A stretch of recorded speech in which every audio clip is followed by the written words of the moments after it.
Религията, освен че е съвкупност от правила и забрани, той е и начин на живот. Всички теологични мероприятия са продукт на символизма. Причината за това, че хората стават деисти и атеисти е точно това, че не могат да погледнат върху религията като съвкупност от символи. Всички пророци и техните действия са символи.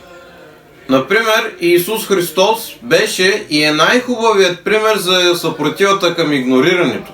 Той беше изпратен, за да събуди заспалия еврейски народ от този сън на невежеството. Но като всеки борещ се с невежеството, и той беше игнориран и убит.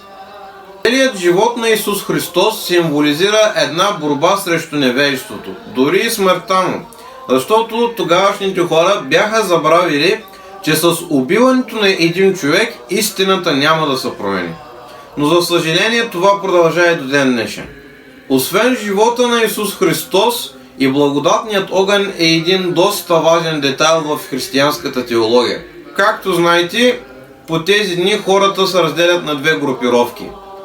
На хора, които вярват в благодатта на тази огън, и на хора, които твърдят, че това е само една химическа реакция.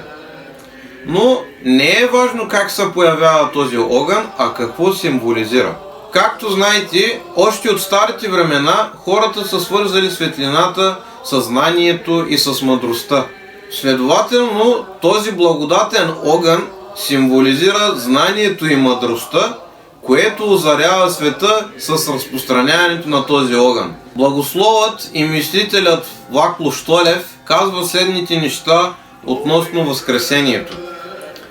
Възкресението е мирова мистерия. Възкресва всемирната воля в човека. Живеем не за смъртта, а заради Възкресението, защото то е овладяване на света. Възкресението е надгробна властност.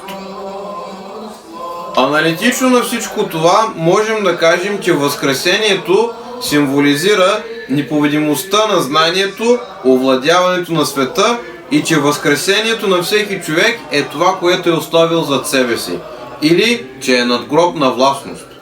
Всевишният да ни даде възможност да разберем, че сме от един вид и че не би трябвало да има хора, които да бъдат игнорирани като Исус по неговото време. Всемилостивият да ни даде възможност да разберем истинския път на пророците, разбира се, и да вървим по този път. С желанието си за неигнорирани хора честит празник.